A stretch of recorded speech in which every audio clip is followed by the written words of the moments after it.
Welcome back live to Perspectives, and I'm your host, Ashley Burgess. Tonight we're talking about the world news and what you can do about it. A lot of times you listen to the news, you watch the news, and it can be overwhelming. All these tragic things happening at one time, what does one do about it? What are we supposed to do about it? Are we supposed to just, act like it's no big deal? Are we supposed to sit on the couch and cry? Are we supposed to be literally stuck at home, unable to go to work because we're so depressed about what's going on around us? And being a therapist and a life coach, I find several clients that go through this. If you're going through this right now, you're not alone. There are a lot of people out there that can't go to work after they turn on the TV because they are so depressed and sad about the situations of the world. And tonight I want to talk a little bit about the stuff that's going on right now, the stuff that's going on right now in the world, and I want to talk about how and what you can do about it. The most recent thing that happened is that Bangkok bombing. A deadly blast rocks Thailand and the capital. A bomb exploded close to a popular shrine in the center of the Thai capital, killed at least 19 people and injured more than 120. And it's interesting because they're saying that it was actually a motorcycle bomb that was carrying the bomb, and it killed several people that were actually from there, but it also killed some visitors of the area. And being that's a major attraction area, they believe that this might have been done to actually curtail, some of the traveling for tourism. It's interesting, the national TV channel quoted the prime minister as saying that the government would set up a war room to basically talk about the response and to coordinate a specific response about the situation. The national police chief said that 10 Taiwanese has been confirmed dead, along with 1 Chinese and 1 Filipino.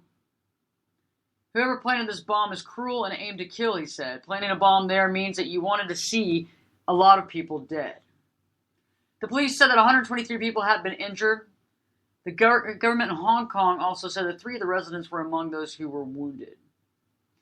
The Bangkok Post quoted police as saying that the 3 kilograms of TNT had been stuffed into some sort of pipe. They were at the beginning saying that it was stuck into a shrine, into the actual shrine, and there was some sort of electrical current suspected to be used about 30 meters from the scene. However, now they've actually changed their mind and are talking about something totally different.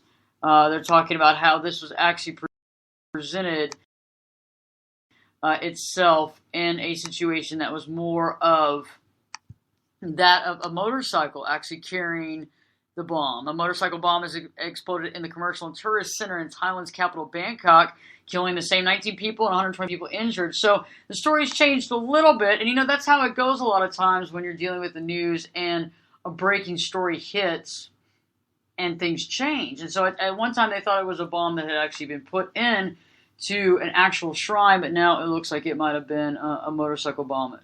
When you think about situations like that, you think about people visiting shrines.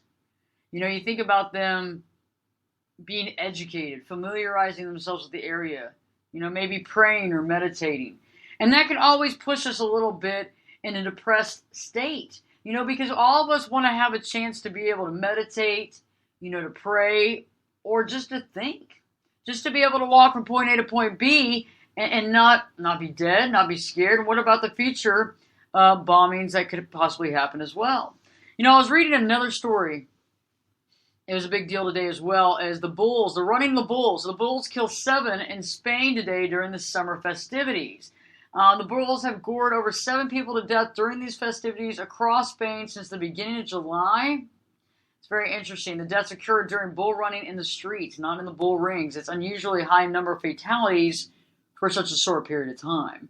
Among them, a 36-year-old town councilor gored, that was interesting, north of Madrid. And it's interesting, you go through these processes, though, and you learn about all this stuff. And the last thing I wanted to be doing is running with the bulls. I'm going to tell you that straight up. To me, that's kind of putting yourself out there for something that can happen. And I feel bad about these people that have died, but at the same time, I think that there's sometimes and some things we can do to safeguard ourselves maybe a little better than to put ourselves in the line of fire. However, a counterpoint to this is that last year more than 7,200 bulls and steers are castrated bull calves, were killed by bull fighters across Spain. The news website El Diario reports that nearly 2,000 bullfighters, 2,000 bullfights are actually held in the country every year, but the numbers are falling. In 2010, Catalonia became the second Spanish region after the Canary Islands to ban the tradition. I think that's interesting because opponents condemn bullfighting, obviously, as barbaric, but it still has many fans in Spain, including the Prime Minister himself. A Spanish law passed in 2013 defends bullfighting as a part of the nation's cultural heritage, saying that it's the state's duty to preserve it and to promote it. And I think that's interesting. I guess it's all about the money. And according to Spanish economic lecturer Juan Medina at an area university, he actually states that bullfighting generated, $313 million. So $313 million in 2013. That's interesting. And a lot of that income came from sales tax. And I have to sit there and think about that, though, that I'm not a big proponent of animals fighting. I don't believe in animals fighting. I don't believe in us fighting animals to the death. I do not agree at all with dog fighting whatsoever. I think it's barbaric, wrong. And I think that you have to sit there and kind of look at that. I mean, the running the bulls is one thing, but that's a lot of animals to kill in 1 year. And I think that's something that we could look at too, because when we're thinking about the news, not always do we have to think about the casualties. We need to think about maybe the possibilities around it, the precursors. But also it's interesting, out of that story, the one thing that I took from it that was very uplifting is that in 2010, Catalonia became the second Spanish region after the Canary Islands to ban their tradition of bullfighting. And I'd have to give them a hand for that. I think that's something to be commended on. And I think that if you look at the news sometimes it feels like it's all real negative. And sometimes it kind of feels like it really is. But there's always these silver linings. And to me, I would take that out of that story as a silver lining. And that to me is something that's very interesting because I don't agree with animals fighting animals. I don't agree with cockfighting. I do not agree with dog fighting. And I don't agree with, fighting to the death. I also argue, though, with when humans fight to the death, I have a problem with that, too, and I think that becomes, it's a very violent topic. It's a very violent nature. It's like old school there, and I just don't really agree with it, but that is a silver lining if you're thinking about that story. On a more happy note, Bug Killing Book, these Bug Killing Books pages actually clean murky drinking water. So there's a book that they devised, a scientist did, a doctor really, with pages that can be torn out to filter drinking water. And it's been proved effective in the first field trials. And that's really amazing because these drinkable books combines treated paper with printed information on how and why water should be filtered. Its pages actually contain nanoparticles of silver and sometimes copper. And if you've done any sort of research on it, and I've done a lot of research on the nanoparticles of silver, copper, and even gold, even platinum, and various other metals, they can kill bacteria. And if you've ever done any research on specifically silver, colloidal silver, it can kill bacteria, and it can kill bacteria in you, it can kill bacteria in the water as it passes through it. It's kind of like a natural antibiotic. In trials at 25 contaminated water sources in South Africa and Bangladesh, the paper successfully removed more than 99% of the bacteria. And that's interesting because the resulting levels of contamination are similar to the U.S. tap water, the research actually say, and tiny amounts of silver or copper also leach into the water, but they're very low, and it's not a bad thing. Silver and copper in low dosages to take in. It's actually kind of good for you. And these results were recently presented at the 250th National Meeting of the American Chemical Society in Boston, Massachusetts, in the United States. And it's interesting because this doctor that actually invented this, postdoctoral researcher at Carnegie Mellon University in Pittsburgh, developed and tested the technology for the book over several years ago, working at McGill University in Canada, and then at the University of Virginia. And I think this is interesting because this is a big discovery. For a lot of us who don't live in Africa, South Africa, and Ghana, or in Bangladesh, And there's other places around the world, obviously, that have a tough time getting fresh drinking water. But to have a difficult time of getting fresh drinking water, that's something most of us never think about. I mean, that's a basic life necessity, is water that's not going to kill you or make you sicker when you drink it. And this doctor, and I don't want to butcher the name, Dr. Terry Dankovich, that's from the Carnegie Mellon University, said that 633 million people around the world do not have access to clean drinking water. And so all you need to do is tear out a paper out of this book, put it in a simple filter holder, and pour water into it from the rivers and streams and wells, and out comes clean water. And the dead bacteria as well. She was telling that to BBC News. That's very interesting. And I think this is a very big scientific discovery because people can actually use this paper to clean their water. And these books actually last for quite some time. They could actually filter a person's water supply for over 4 years. And I think I'm interested to hear more about Dr. Terry's work, and I'm going to be definitely keeping an eye on that because to me, that is positive news right there. To me, yes, it's sad that people don't have access to clean water. This is an awful situation, but there is something that's coming about that's going to help the situation, mitigate it, and allow these people to have clean water. And that to me is a big deal. That to me is commendable. And that to me is a success story. Let's see how it plays out. You know, the next story I want to talk about is that they're talking about video game violence and how, you know, the video games can play into a violent nature. And right now, so far, everything that's been done on that, they don't really have hardcore evidence to prove it. And I have to say that, yes, some violent video games are pretty violent. And any time that I've actually talked to people after they've been playing a violent video game, they're very edgy, anxiety-ridden, very edgy, anxious, kind of, I don't know, stressed out. I don't see a calming effect.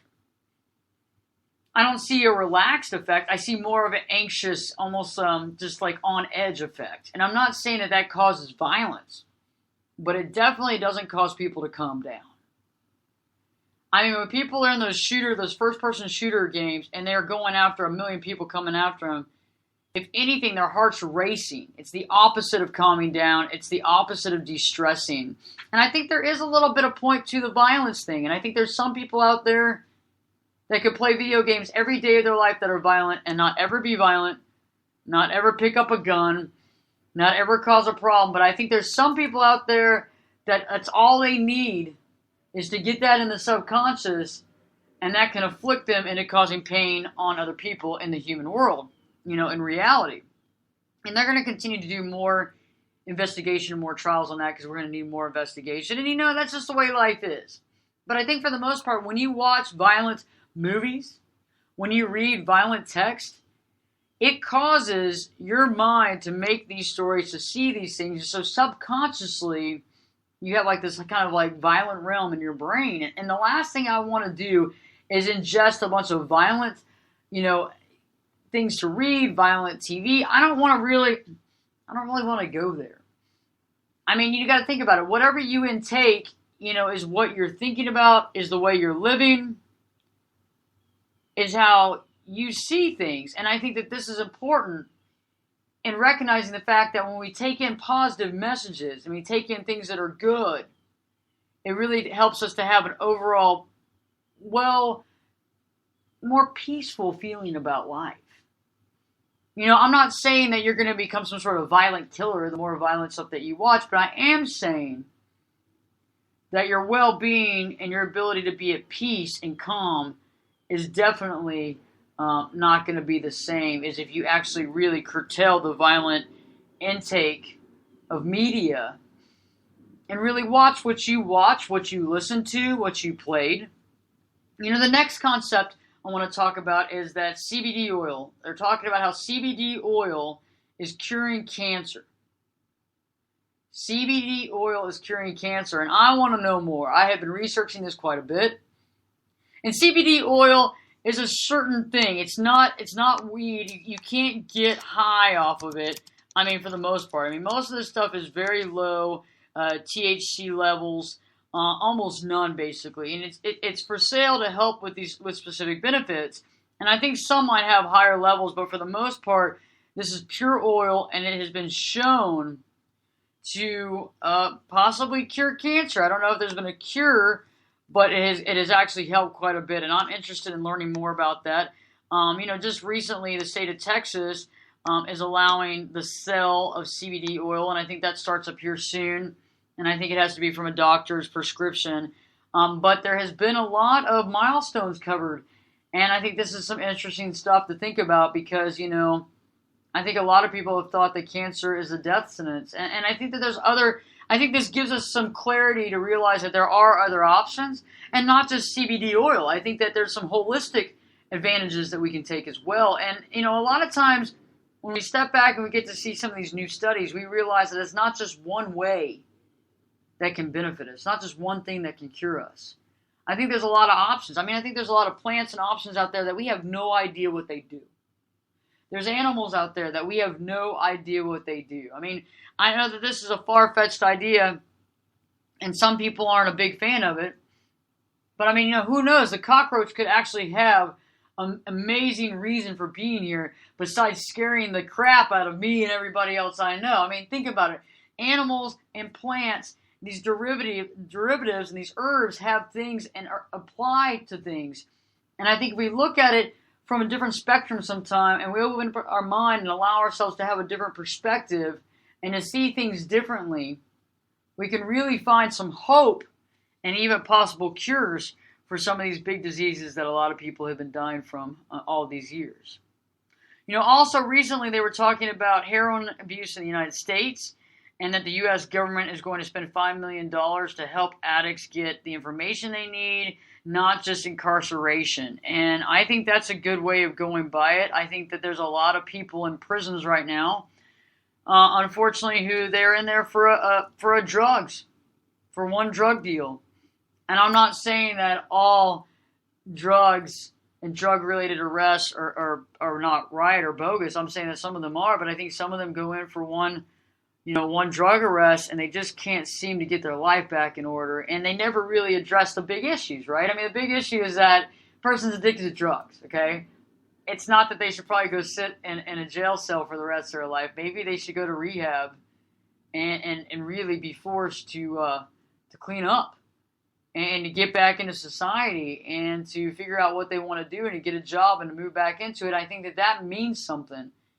Because I'd rather see somebody that was addicted to heroin get off of it, not take another derivative of another drug that's just kind of a fake heroin. I'd rather see them get cured or, get over the drug and become a good part of society again. And I think that most people want to be productive to a certain degree. And I think that's something that's interesting and also positive. And I'd like to see more of that happen. Last but not least, before I get into the concept of how you can actually deal with this news, is that the dentist that killed Cecil the Lion has reopened his Minneapolis office, his Minneapolis dental office, and I don't know how y'all feel about that. But to me, I'm kind of happy that they made a point about this. Because I think that there's come a time where this is no longer acceptable. And I think that, honestly, until people stop, we have to make an example out of folks. And I know that sounds awful. And I don't like saying, we're going to make an example out of somebody at all either. But I think that when you're not doing maybe necessarily the right thing, it's good to kind of put it out there in the open, especially when you're gloating about it and you're causing people distinct pain. And not only that, I love lions and I love animals, and that hurts me. And the last thing I want to do is to see that. I don't agree with it. And I know that you can say, well, you don't have to agree with it. I don't agree with it. And I know there's a lot of people out there that would have to argue with me. And I know there's a lot of people out there right now that are appalled that took place. So with that said, you have a lot of news out there on a daily basis that you kind of get some sense of accomplishment. You see the world kind of coming together and things working out. On the other hand, there's some news out there that's not like that. There's bombing and innocent people murdered and killed. There's innocent lions killed. Just for a trophy. Just to say they killed this lion is awful. There's people that are murdered by bulls, but they're also killing bulls by the thousands. But on the other hand, you have certain countries and certain areas that are outlawing it. You have certain parts of Spain that are outlawing it. You have a concept of clean drinking water being an availability in countries that have never had this. Better yet, you have a possibility for cures for a big killer of cancer.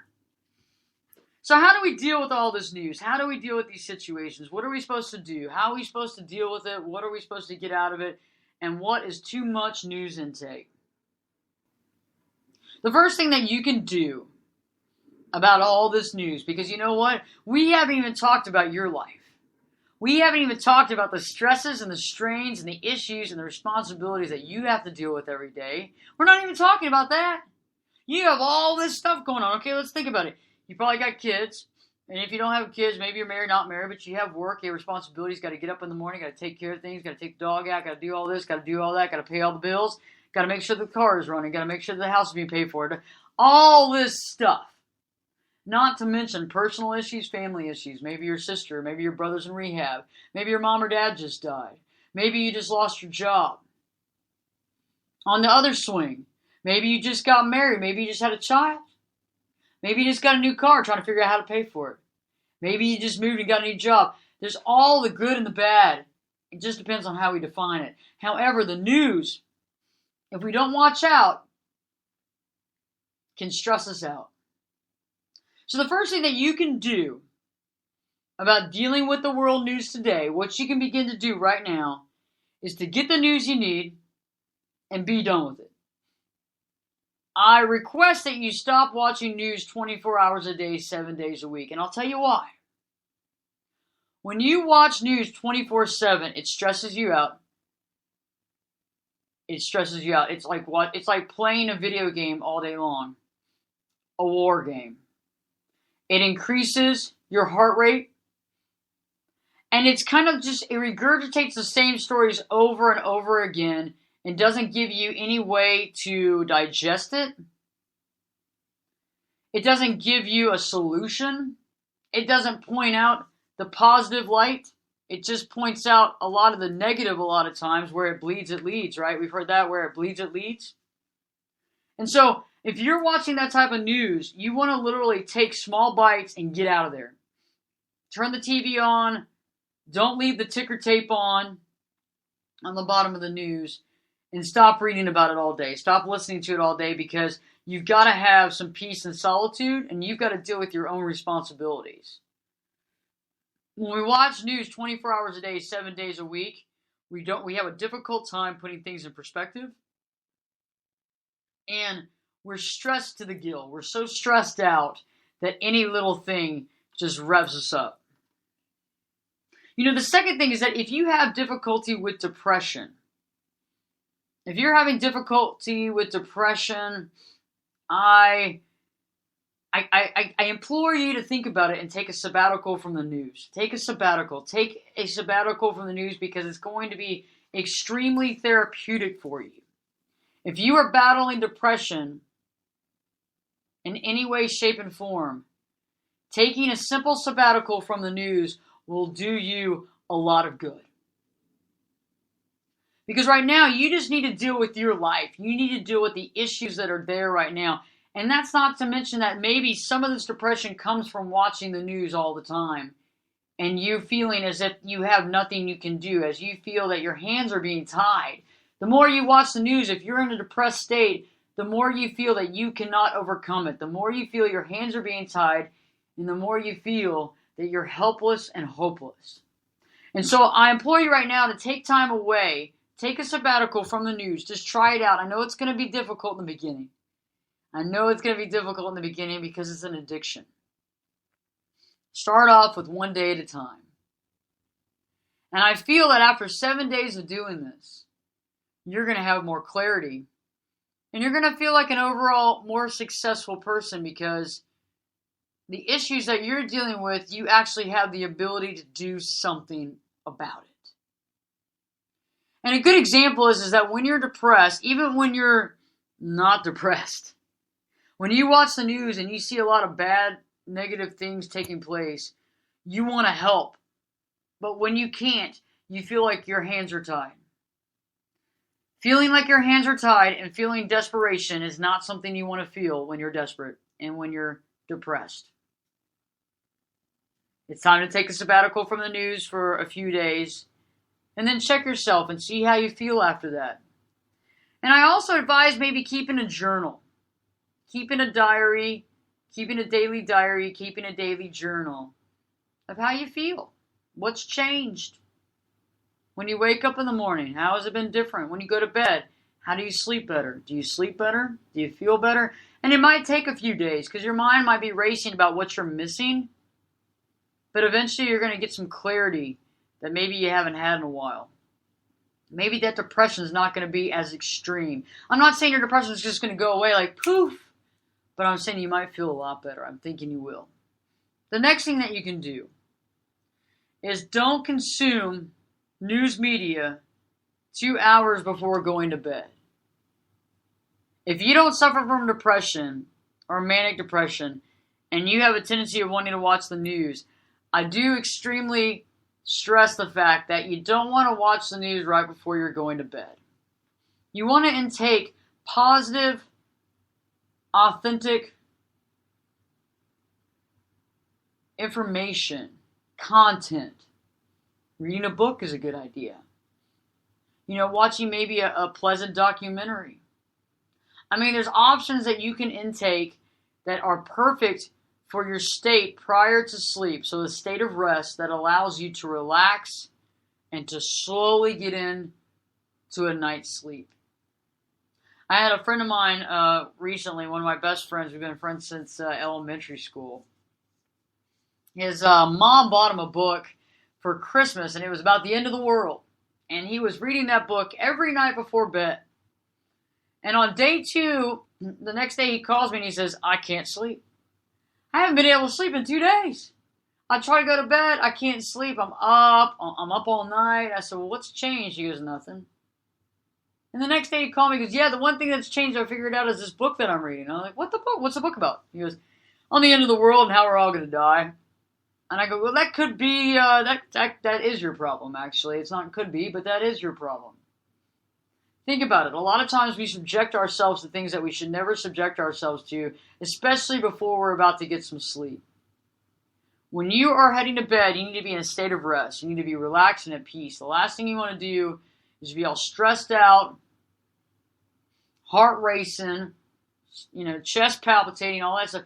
You want to be rest and relaxed. And so I advise, reading a good book that's very calming and soothing, meditating, reading a soulful book, maybe watching a nice documentary on a different area of Antarctica or some other place in the world that you've never been that just basically shows you about the country or shows you about the area. It's like a book that's come to life on the screen. Also maybe listening to some light music is good. I also like taking a walk, having some sort of exercise. Light exercise is always nice. Turning that TV off and maybe have a conversation with the family is a good thing too. Puts things into perspective. Last but not least, just like I was saying, the idea of reading a book or going on a walk is pleasant. And you know what those things do is it kind of changes up the routine. It changes up the mundane. It gets us out of this life that we've been living a lot, this one that we've created. And a lot of times the life that we've created can be kind of keep us down. It can keep us in this formulation where we might not feel like we have a lot of power. And that's one thing about Perspectives with Ashley Burgess, that there's always more answers, less questions. I'm a big believer that good quality, authentic content should always stimulate the brain, activate the heart, and answer questions. And leave you not feeling fearful, but feeling loved and supported. If you have any questions or you want to know more about me or the things that I'm working on or stuff in my planet, my world, go check out ashleyburgess.com. Ashley, A-S-H-L-E-Y, Burgess, B-E-R-G-E-S, B-E-R-G-E-S.com. Check me out. I'm also on Twitter and Facebook, and also Perspectives with Ashley Burgess has its own Facebook page, and we want to hear from you. So until next time, Perspectives, their host, me, Ashley Burgess, will be back this time, and, well, we'll be back this time in 3 shakes.